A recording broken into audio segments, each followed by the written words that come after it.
Bismillahirrahmanirrahim. Assalamualaikum warahmatullahi taala wabarakatuh.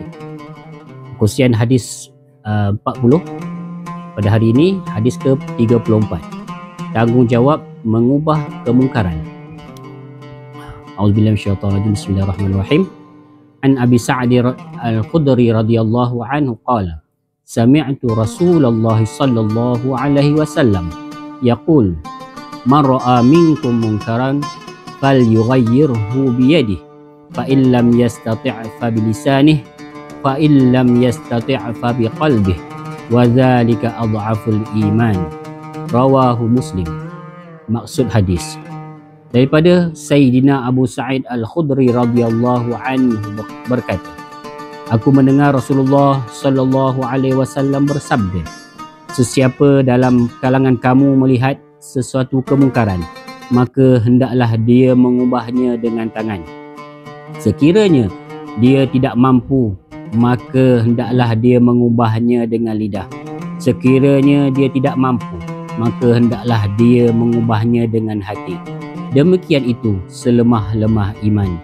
Hadis ini diriwayatkan oleh Imam Muslim. Huraian hadis. Hadis ini berkisar tentang pendekatan menangani kemungkaran. Mungkar merupakan perbuatan atau perkataan yang ditegah oleh syarak. Terdapat 3 peringkat dalam menangani kemungkaran, iaitu melalui tangan, perkataan dan hati. Menangani kemungkaran dengan tangan bermaksud menggunakan kekuasaan atau kekuatan untuk menghentikan sesuatu kemungkaran yang sedang berlaku. Contohnya, bapa perlu memastikan anaknya menutup aurat dengan sempurna. Menangani kemungkaran dengan perkataan iaitu dengan cara menegur, menasihati atau melaporkan kemungkaran, sama ada secara lisan atau tulisan. Contohnya, seseorang boleh menasihati rakannya agar tidak membazir waktu.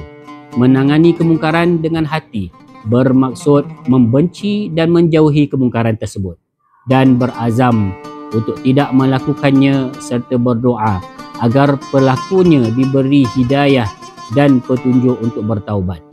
Menangani kemungkaran dengan bijaksana dan berhikmah seperti firman Allah Subhanahu wa taala dalam surah An-Nahl ayat 125. A'udzu billahi minasyaitonir rajim. Ud'u ila sabili rabbika bil hikmati wal mau'izatil hasanah wajadilhum billati hiya ahsan.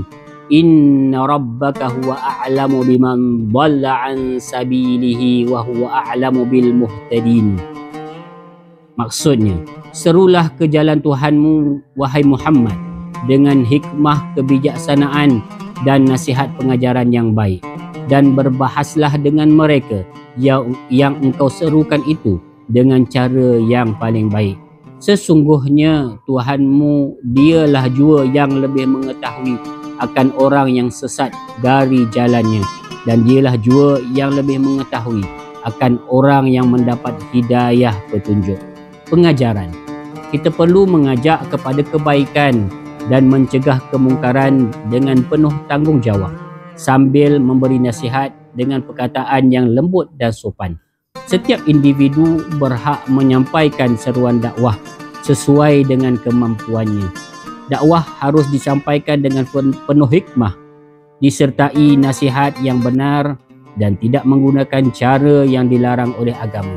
Selalu berdoa untuk kebaikan diri sendiri, keluarga dan umat Islam. Kita hendaklah menyediakan perancangan yang teratur dan berstrategik dalam melaksanakan amar makruf dan nahi mungkar. Penghayatan. Murid hendaklah menggunakan cara atau kaedah yang terbaik dalam mengajak rakan, keluarga dan masyarakat melakukan kebaikan. Murid mestilah melaporkan kesalahan atau pelanggaran, salah laku kepada guru dan tidak mengambil tindakan sendiri. Murid perlu mengajak rakan mengikut peraturan sekolah dan meninggalkan perkara negatif. Wallahu ta'ala a'lam. Assalamualaikum warahmatullahi ta'ala wabarakatuh.